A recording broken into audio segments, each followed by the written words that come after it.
भक्तजनों, आइए जानते हैं विधि विधान के साथ एकादशी के उत्पत्ति की कथा एवं पूजा। एकादशी महीने में 2 बार आती है, एक कृष्ण पक्ष में और दूसरी शुक्ल पक्ष में। साल में कुल 24 एकादशी आती है। हर साल की सभी एकादशी का व्रत कर सकते हैं। हम साल की 24 एकादशी का व्रत कर सकते हैं, परंतु अगर नहीं कर सकें तो 4 बड़ी एकादशी का व्रत अवश्य करना चाहिए। चूँकि एकादशी माता की उत्पत्ति अगहन कृष्ण पक्ष में भगवान विष्णु के तेज से एक दिव्य कन्या के रूप में हुई थी। इस कन्या को विष्णु भगवान ने दिव्य वरदान एवं मंगलमयी नाम दिया था।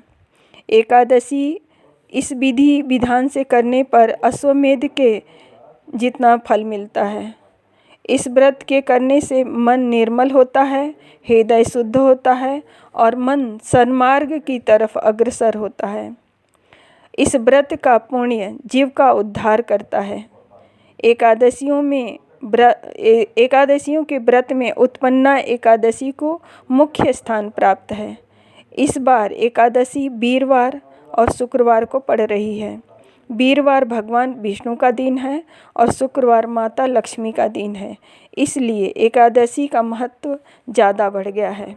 इस दिन विष्णु भगवान के साथ माँ लक्ष्मी की पूजा अवश्य करें, जिससे धन संबंधी परेशानी समाप्त हो जाती है, मनोवांछित फल की प्राप्ति होती है। इस दिन काले कपड़े बिल्कुल ना पहने। सुबह उठकर नहा धोकर घर के दरवाजे के दोनों तरफ हल्दी मिला हुआ जल छिड़कें।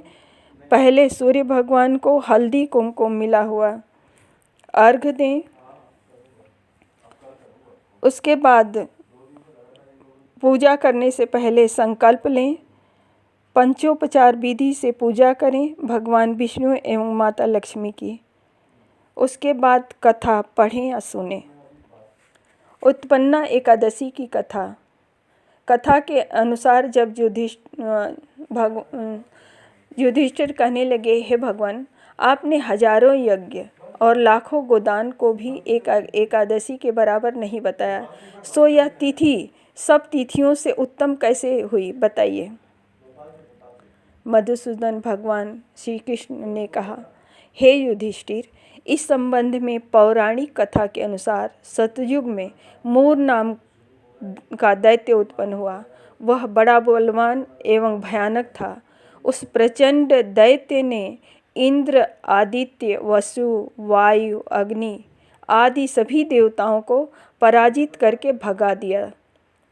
तब इंद्र सहित सभी देवताओं ने भयभीत होकर भगवान शिव से सारा वृत्तांत कहा और बोले, हे कैलाशपति, मूर दैत्य से भयभीत होकर सब देवता मृत्युलोक में घूम रहे हैं, यानी विचरण कर रहे हैं। तब भगवान शिव ने कहा, हे देवताओं, तीनों लोकों के स्वामी, भक्तों के दुखों का नाश करने वाले भगवान विष्णु की शरण में जाओ। वे ही तुम्हारे दुखों को दूर कर सकते हैं। शिव जी के ऐसे वचन सुनकर सभी देवता क्षीर सागर पहुँचे। वहाँ भगवान को शयन करते हुए देख हाथ जोड़कर उनकी स्तुति करने लगे। हे देवताओं द्वारा स्तुति करने योग्य प्रभु, आपको बारंबार नमस्कार है। देवताओं की रक्षा करने वाले मधुसूदन, आपको नमस्कार है। आप हमारी रक्षा करें। दैत्यों से भयभीत होकर हम सब आपकी शरण में आए हैं। आप इस संसार के कर्ता, माता पिता और उत्पत्ति और पालन करता और संहार करने वाले हैं। सबको शांति प्रदान करने वाले हैं। आकाश और पाताल भी आप ही हैं। सबके पितामह ब्रह्मा, सूर्य, चंद्र, अग्नि, सामग्री, होम, आहुति, मंत्र, तंत्र, जप, यजमान, यज्ञ, कर्म, कर्ता, भोक्ता भी आप ही हैं। आप सर्वव्यापक हैं। आपके सिवा तीनों लोकों में चर तथा अचर कुछ भी नहीं है। हे भगवान, दैत्यों ने हमको जीतकर स्वर्ग से भ्रष्ट कर दिया है।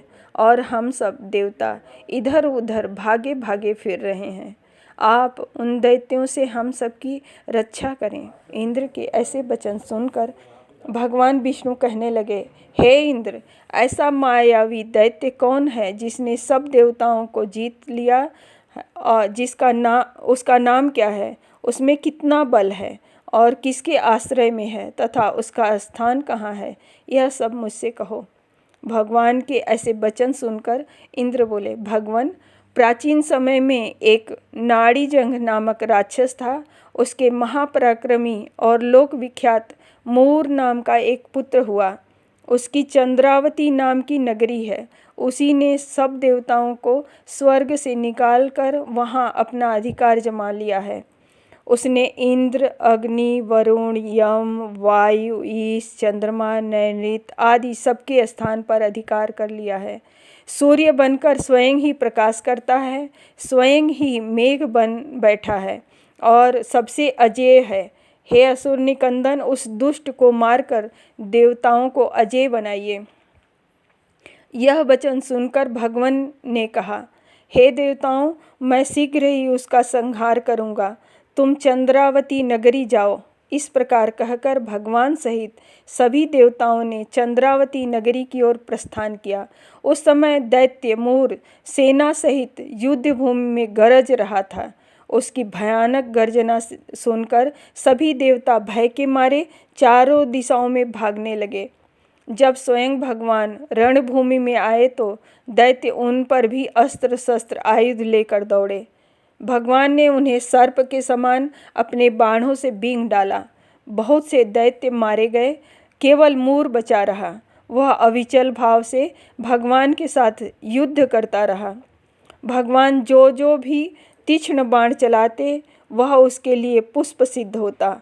उसका शरीर छिन्न भिन्न हो गया, किंतु वह लगातार युद्ध करता रहा। दोनों के बीच मल्ल युद्ध भी हुआ। 10,000 वर्ष तक उनका युद्ध चलता रहा, किंतु मूर नहीं हारा।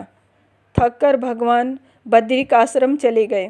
वहाँ हेमवती नामक सुंदर गुफा थी। उसमें विश्राम करने के लिए भगवान उसके अंदर प्रवेश कर गए। यह गुफा 12 योजन लंबी थी और उसका एक ही द्वार था। विष्णु भगवान वहाँ योग निद्रा की गोद में सो गए। मोर भी पीछे पीछे आ गया और भगवान को सोया देखकर मारने को उद्यत हुआ। तभी भगवान के शरीर से उज्जवल कांतिमय रूप वाली देवी प्रकट हुई। देवी ने राक्षस मोर को ललकारा, युद्ध किया और उसे तत्काल मौत के घाट उतार दिया।